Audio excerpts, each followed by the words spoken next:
Bonjour chers élèves, dans cette vidéo on va corriger un exercice sur le mouvement d'une particule chargée dans un champ magnétique et électrique uniforme issu du National 2012 session de rattrapage.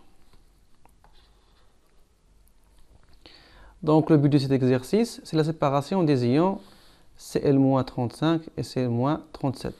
Pour séparer les ions différents, on peut utiliser le dispositif schématisé sur la figure ci-contre, qui comprend une chambre d'ionisation dans laquelle les ions sont produits, une chambre d'accélération dans laquelle les ions sont accélérés, une chambre de déviation où les ions sont déviés. Le but de cet exercice est de séparer les ions Cl-35 et Cl-37 par action simultanée d'un champ électrique et d'un champ magnétique. Pour les données, on considère que les ions se déplacent dans le vide et que leur poids est négligeable devant les autres forces. Vous avez les masses des deux ions et la charge élémentaire. Les ions Cl-35 et Cl-37 quittent la chambre d'ionisation au point S avec une vitesse initiale négligeable. Ils sont accélérés par une tension électrique U0 de 100 volts appliquée entre deux plaques métalliques verticales P et Q, séparées par une distance D0. Première question. En appliquant la deuxième loi de Newton, détermine la nature du mouvement des ions Cl-35 dans la chambre accélératrice. Et pour la question P, on va en déduire l'expression de la vitesse V1 des ions Cl- à leur arrivée à la plaque P en fonction de M1, E et U0.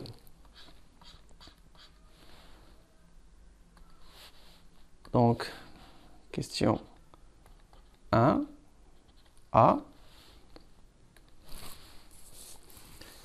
Donc, on va appliquer la deuxième loi de Newton. Donc, selon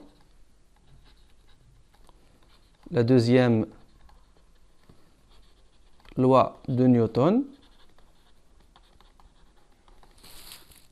on a une seule force, c'est la force électrique, qui est égale à M1 fois A1.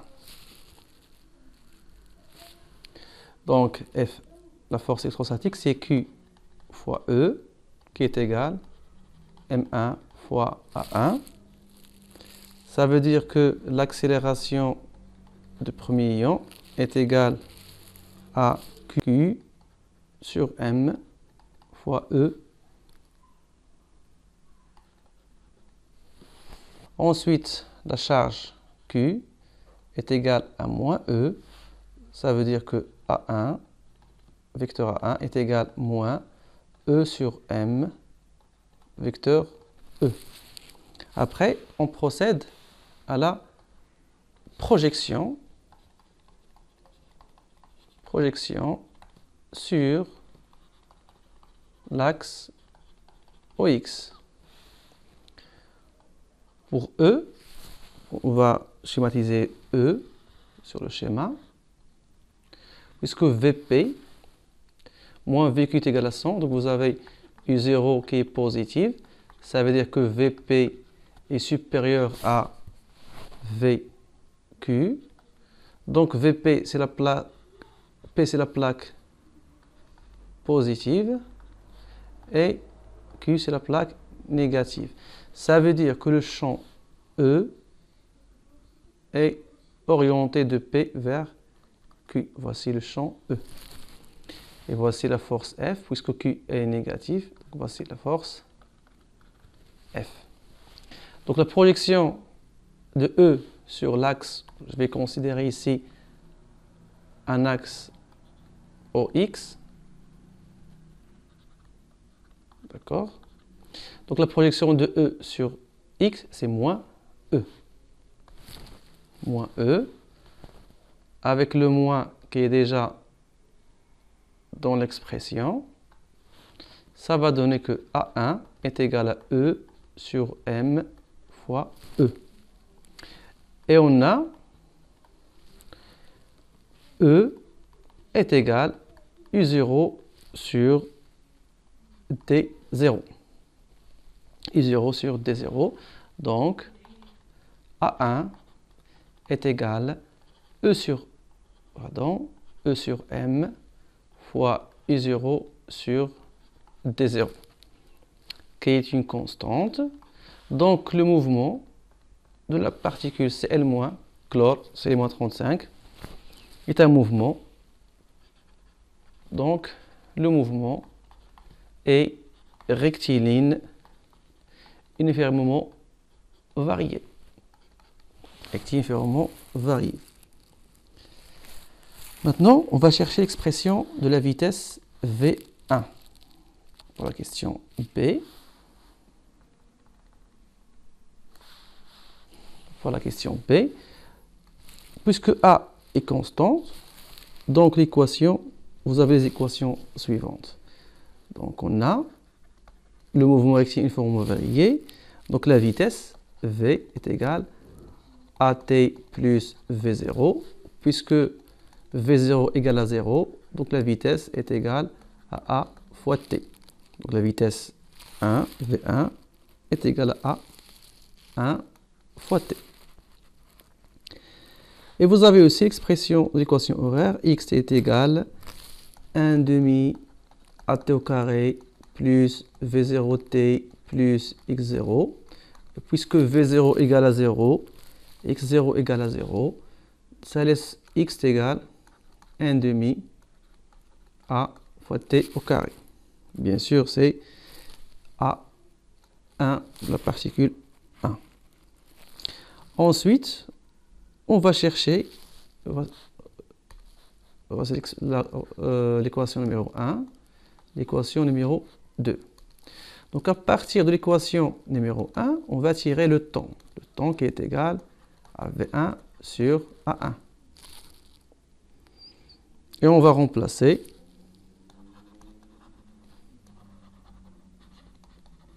dans l'équation numéro 2, qui va donner x qui est égal à 1 demi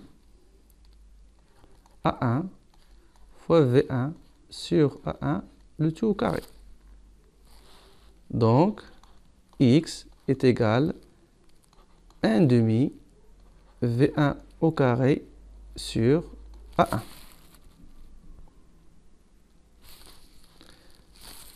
Donc, V1 au carré est égal à 2 A1 fois x.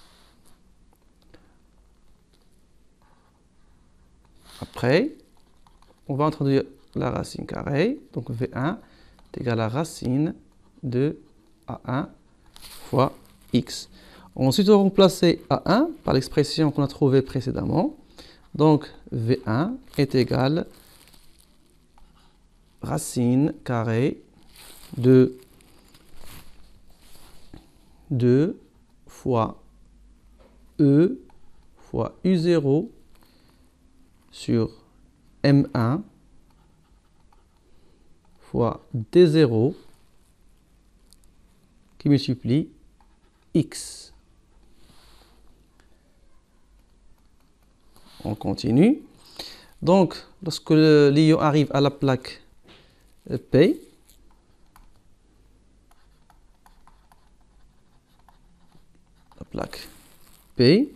on a x égale à D0. On voit bien sur le schéma, vous voyez ici, au niveau de la plaque P, la valeur de x, c'est D0. Donc on va remplacer x par D0, ça va laisser que V1 est égal à racine carrée de E U0 sur M1.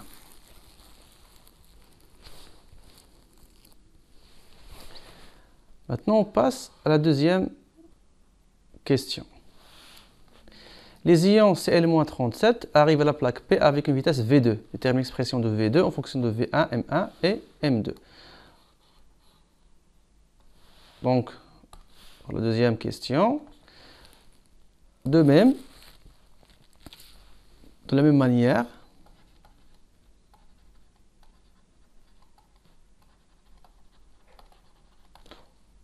on a V2 qui est égal racine de E U0 sur M2.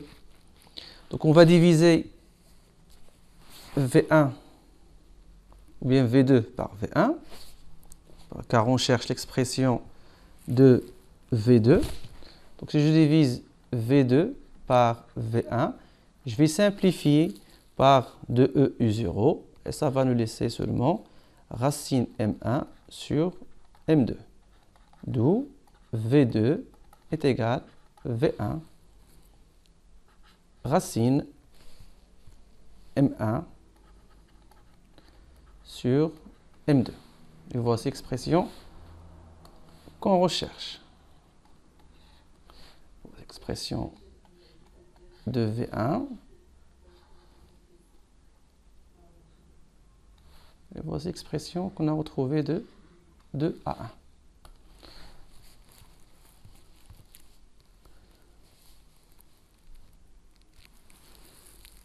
Donc, on continue.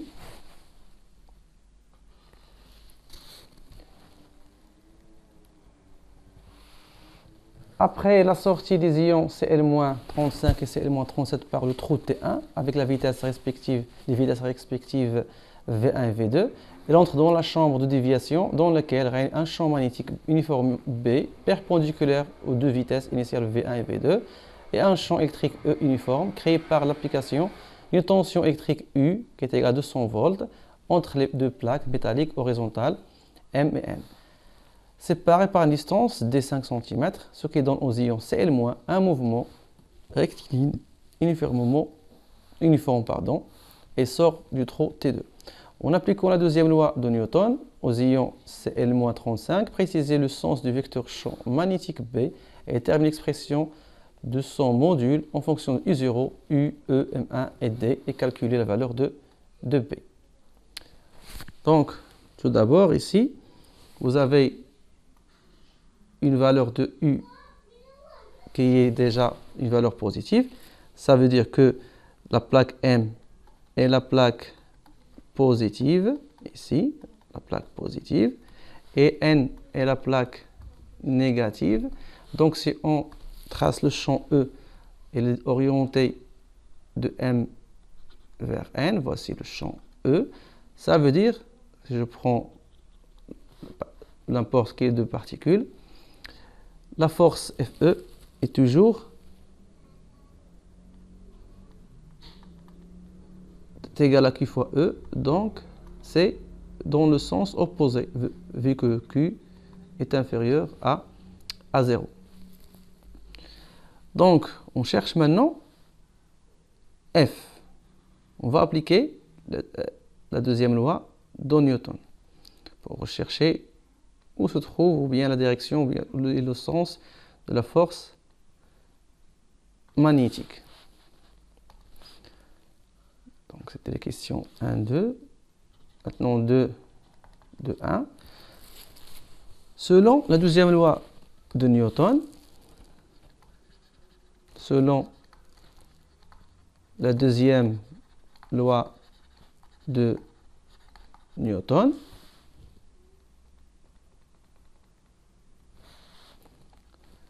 on a la force électrique plus la force magnétique qui est égale M fois A. Donc c'est M1 fois l'accélération A1. Donc le mouvement est rectiligne uniforme. Ça veut dire que la vitesse est constante. Ça veut dire que l'accélération est nulle, vu que l'accélération c'est la dérivée de la constante. Ça veut dire que la somme des deux forces Fe plus Fm égale vecteur nul. Donc c'est la première loi de Newton. Donc on peut appliquer directement la première loi de Newton, mais la question nous suggère d'utiliser la deuxième loi de Newton. Donc on va utiliser la deuxième loi de Newton et on va remplacer par le vecteur nul et on va retrouver le cas exceptionnel qui est la première loi de Newton ou bien le principe d'inertie.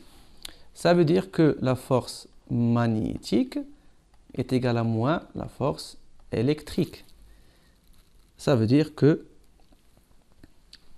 la force magnétique est dans le sens opposé. Donc, puisque FE est vers le bas, donc FM va être vers le haut. D'accord? Comme on sait que F est vers le bas, donc comme on a dit, vous avez U qui est égal à Vm moins Vn qui est supérieur à 0. Donc Vm est supérieur à Vn.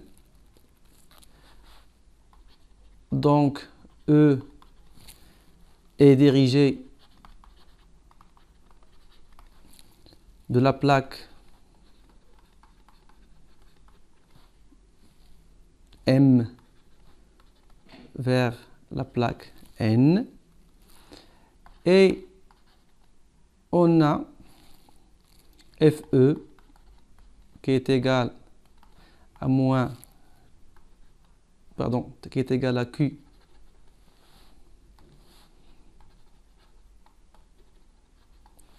fois E,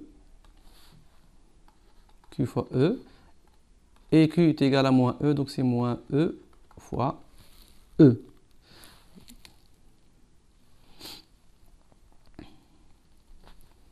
Donc FE est orienté vers le bas, d'où FE est vers le bas, et par conséquence FM vers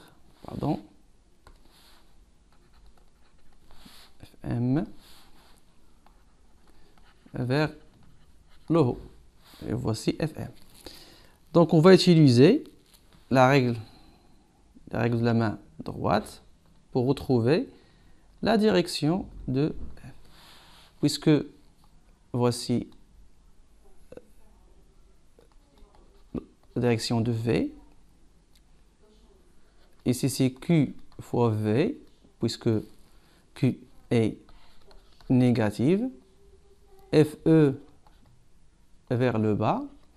Par conclusion, Fm, force magnétique, est vers le haut. Donc si on cherche par application des règles de la main droite, où se trouve B? Donc on va retrouver que B est vers l'avant, comme ça. D'accord? Donc B est vers l'avant. On passe à la question suivante.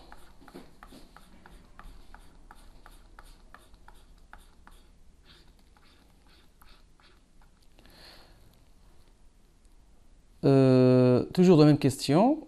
On a précisé le sens du vecteur champ magnétique. Maintenant, on va chercher l'expression de son module en fonction de U0, UE, M1 et D. Et on va calculer sa valeur. Donc, toujours de la même question.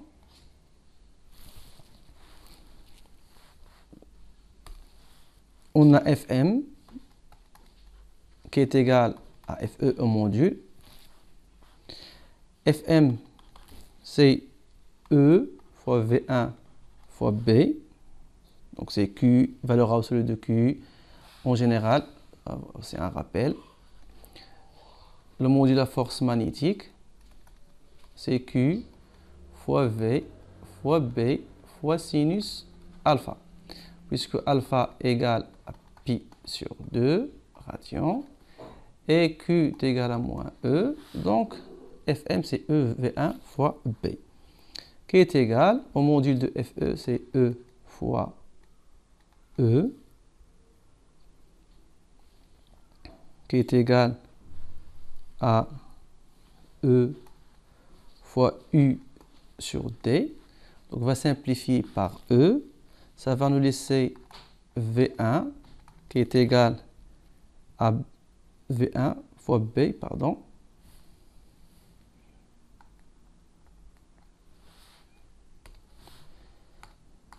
V1 fois B qui est égal à U sur T.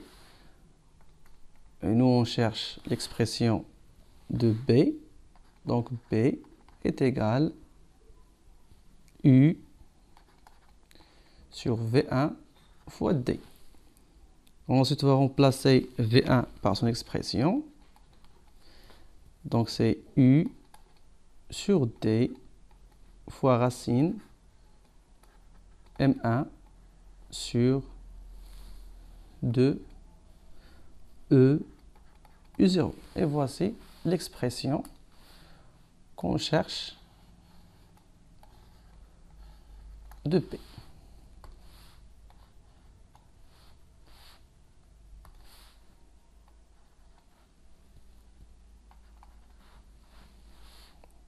D'accord? Voici l'expression. Maintenant, pour calculer sa valeur, application numérique, donc B qui est égal à 200 sur 5 10 moins 2 fois racine carrée de 5,81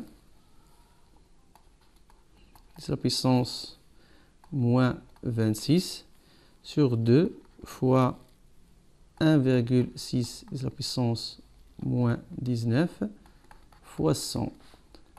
Donc la valeur de B est égale à 0,17 Tesla. Maintenant, on passe à la dernière question.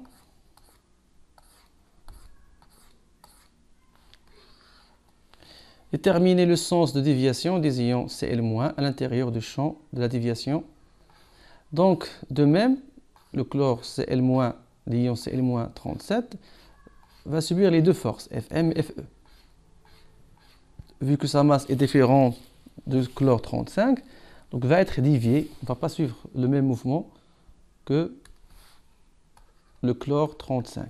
Donc on va comparer la valeur de Fe et la valeur de de Fm pour chercher laquelle de force va l'emporter. Donc pour l'ion Cl- 37, la force électrostatique qui est égale à E fois E, qui est égale à E fois U sur T, qui est égale à 1,6 10 à la puissance moins 19, qui multiplie 200 sur 5 10 à la puissance moins 2, est égale à une valeur de 6,4 10 à la puissance moins 12 newtons. Et pour la force magnétique, est égale à E fois V2 fois B, qui est égal à E fois racine de E U0 sur M2 qui multiplie B, qui est égal à 1,6 à la puissance moins 19 fois racine 2 fois 1,6 à la puissance moins 19 fois U0 100 volts sur M2 6,15 10 à la puissance moins 26 fois 0,17. Donc Fm est égal à 6,2 c'est la puissance moins 16 newtons. Donc comme vous remarquez ici, voici la valeur de Fe, voici la valeur de Fn. Donc on conclut que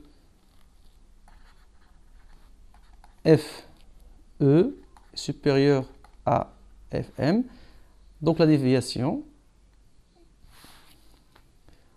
d'où la déviation